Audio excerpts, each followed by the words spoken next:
Can we begin by perhaps you telling us how many of England's 24,323 schools, by the latest count, will see a return of all pupils from tomorrow? Many schools are very large, so it's impossible to say how many will have 100% of children in, but I think we can be confident from what we see from parent surveys that the vast majority of children will be back this week, which I think is really good news. I think it's making nearly all children happy. I think it's making nearly all parents happy and nearly all teachers happy.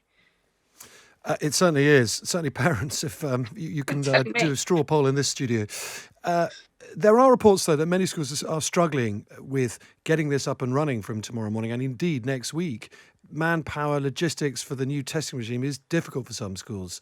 So can you see this flipping into next week? Some schools, for example, are saying they're just going to test this week and they won't actually start teaching again until March the 15th. And is that really acceptable? Because that's yet another week of valuable education lost, isn't it?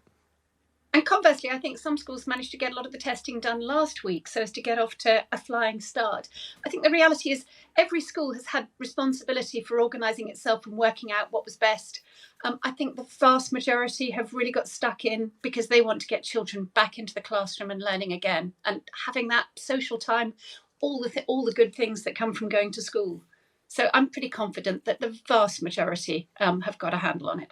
But it's okay if some just give this week down to testing and don't actually teach until a week tomorrow. Well, it'd be lovely if everybody was in the classroom from Monday, but getting everybody back in this week is a win from my point of view, because children's lives have been on hold for so long while we've given priority to the old and the sick. So let's make sure children get the experience they deserve. Okay. Are you happy with the Big Bang idea, everybody coming back at the same time? Or would it have been slightly better to stagger the return, maybe by priority year groups, to make sure that it can happen in a civilised fashion and also doesn't push up the R rate immediately? Well, there's an implication that what's happening is uncivilised, which is a bit strange. I think if the public health guidance permits, and I'm no public health expert, then the sooner everybody's back, the better. I wouldn't like to be the child or the parent who was told that to stagger things, they weren't going to go back to school till after Easter. No, I understand that. I suppose that the civilisation bit is, as you and I just discussed, some schools aren't going to do any teaching at all this week, and that's no good thing. I think the vast majority will. We always hear the most from the people at the margins who have particular difficulty. I think what we'll see actually is pretty much everybody getting back in, and let's hope that those who perhaps thought they'd take it a bit more slowly see everybody around them doing it and think actually we should get on with it. Okay, more than 60% of parents say they are not confident about going back to school, being safe for either their children or them. I mean, they're going to do it anyway, but they do feel some trepidation about it. What can you tell them to reassure them? Well, I think this is where people sometimes confuse the concepts of relative safety and absolute safety.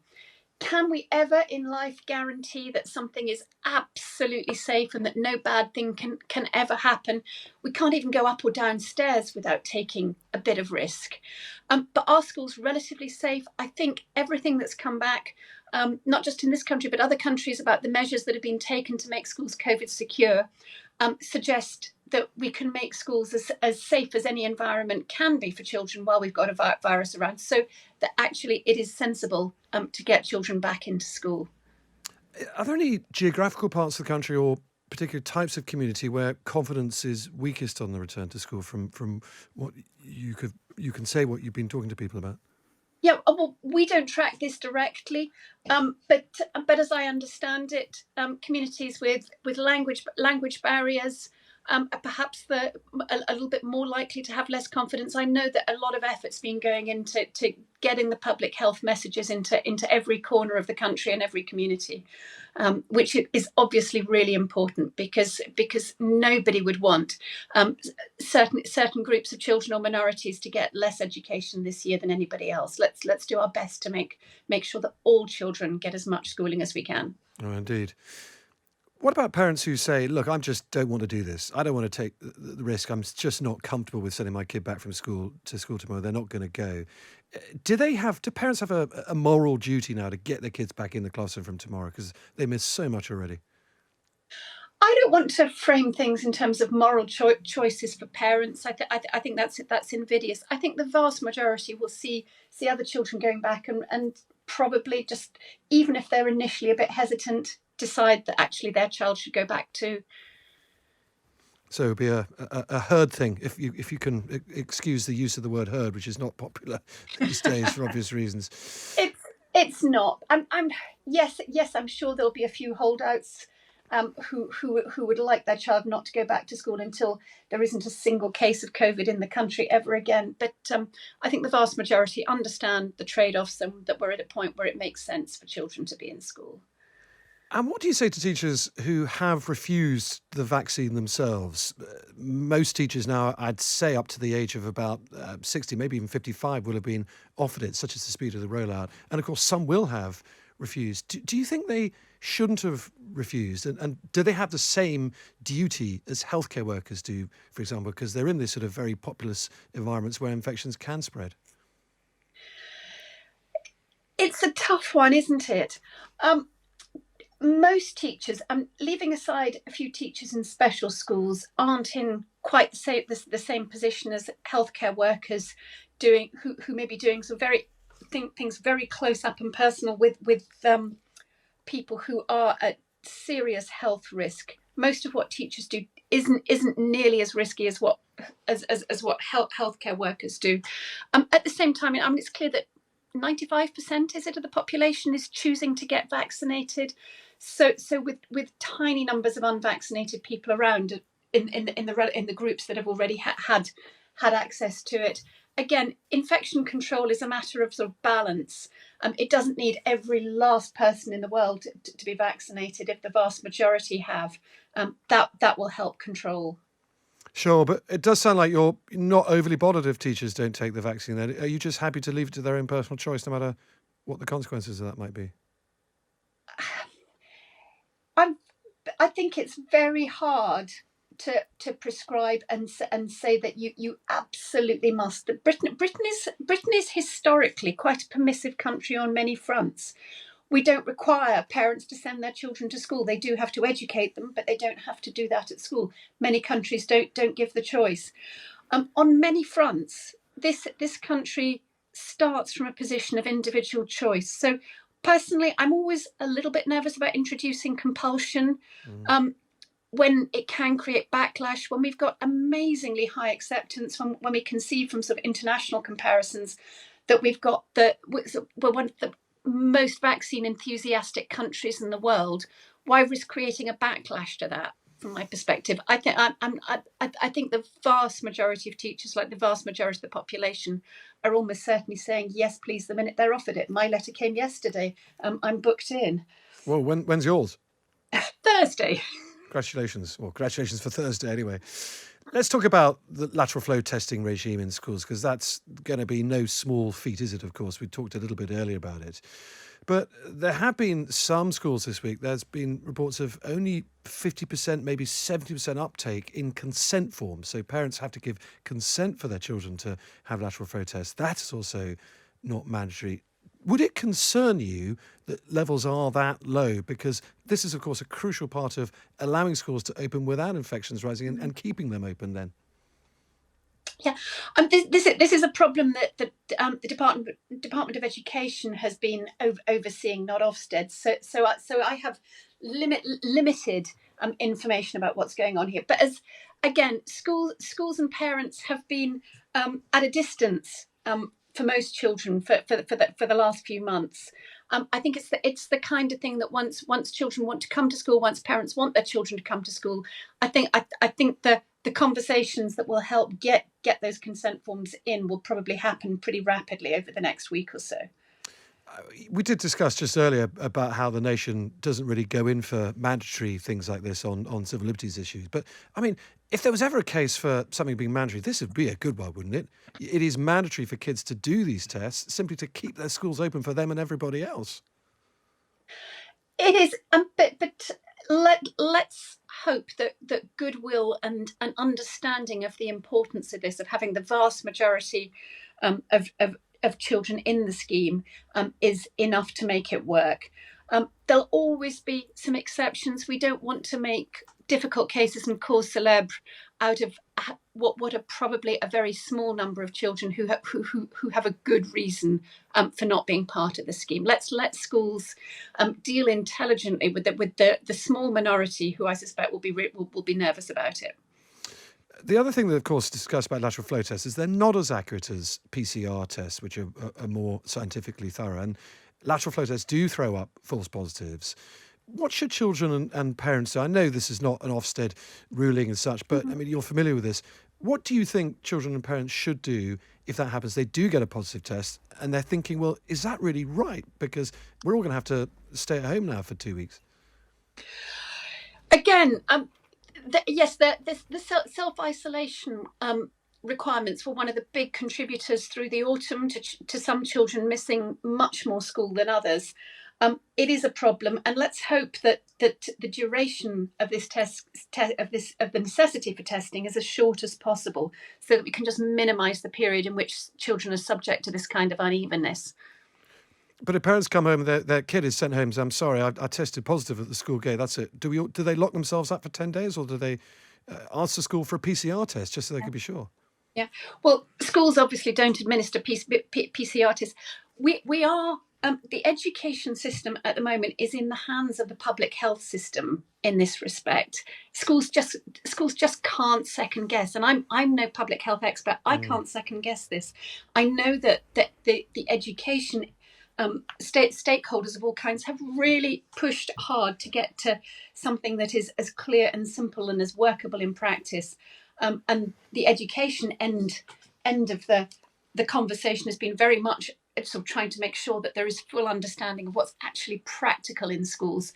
So I think we're probably at the best compromise we can have for the moment. Let's just hope that the need for this level of testing, mask and so on is short-lived, so that children can very soon be back to that full normal experience, which is clearly what the vast majority want. Well, let's talk about masks again. That's the other element, isn't it? It's going to make school very different, feel very different for all 11-year-olds and above from tomorrow. Yeah. And again, wearing a mask is not mandatory. It is only advisory. And Gloria put this question to the education secretary. What if you get a stroppy teenager who just says, I'm not wearing my mask, sir, or ma'am, and that's it? I mean, that is going to be a problem for infection again. And again, why can't they be mandatory just for a few weeks? Well, if you make things mandatory, you always immediately bump up against the tough cases, just like there are exemptions for the general population in shops, on public transport and so on. There's very clear guidance to remember that there may be some people who for good reason can't.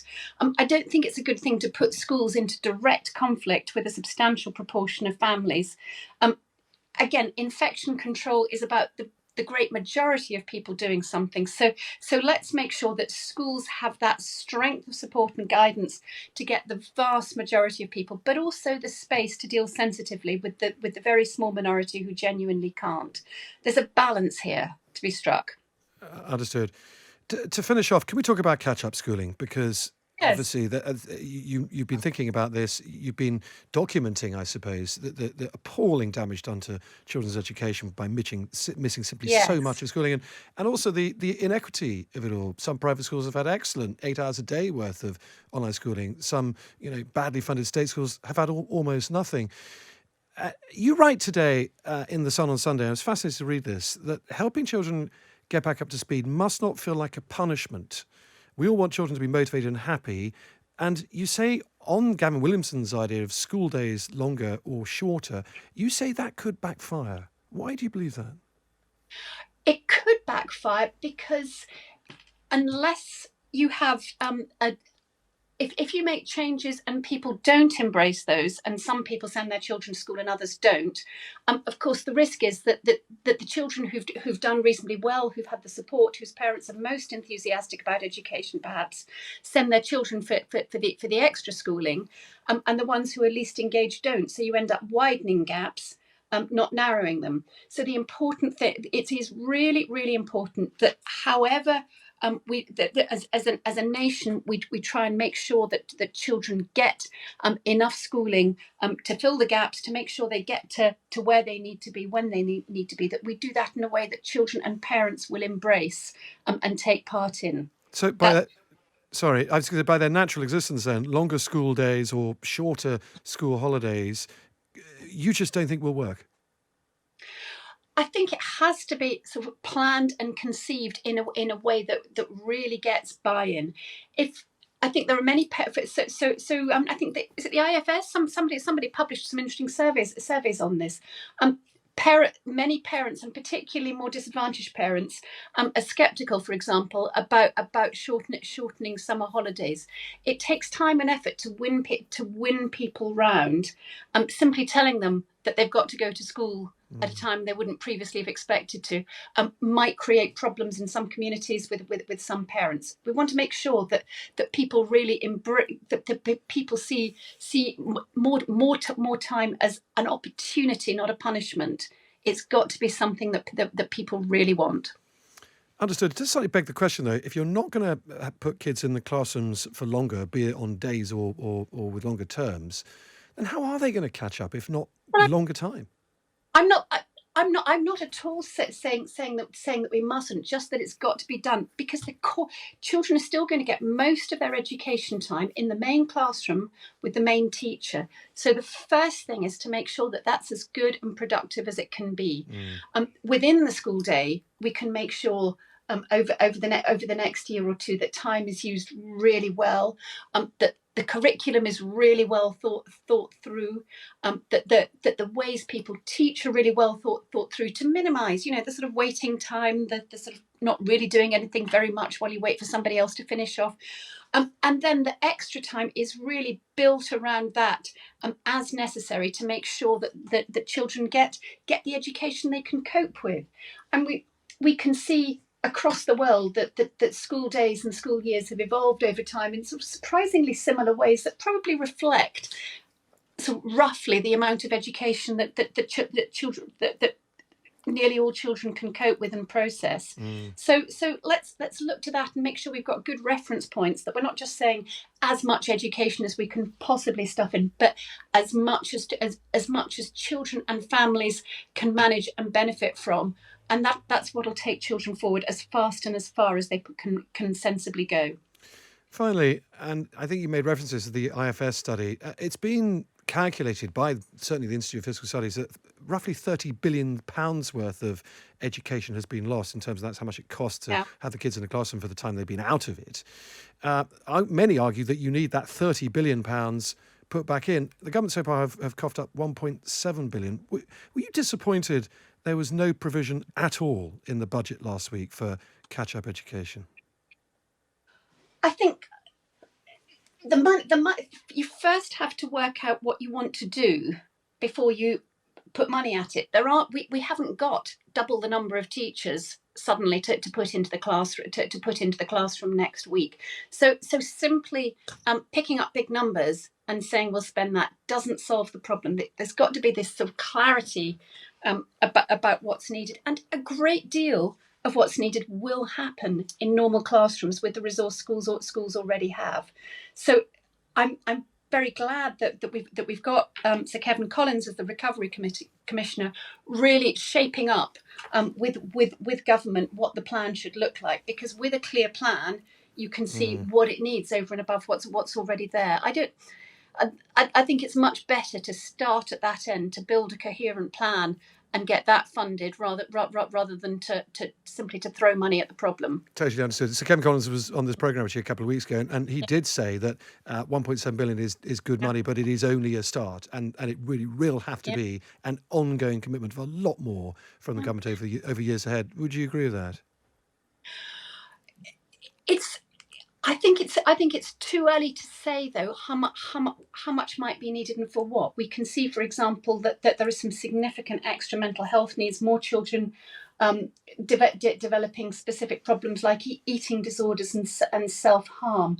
There have been some early and quite apocalyptic calculations of education losses, but children are quite resilient. So I would like to see a flexible approach that says, let's see how next term goes, with the amount of sort of catch-up resource that schools are able to manage at present, and build steadily from there, rather than give schools a giant headache of suddenly trying to manage enormous budgets, enormous amounts of extra help from all directions, which could compromise the core teaching. Because remember, every extra thing you point at a school needs somebody in the school to manage it and make sure it's done right. And if that's the bulk of your teachers, that's time they can't spend on sort of preparing their normal lessons and teaching. Thinking about school capacity and what people can actually manage is a really important piece of the jigsaw here.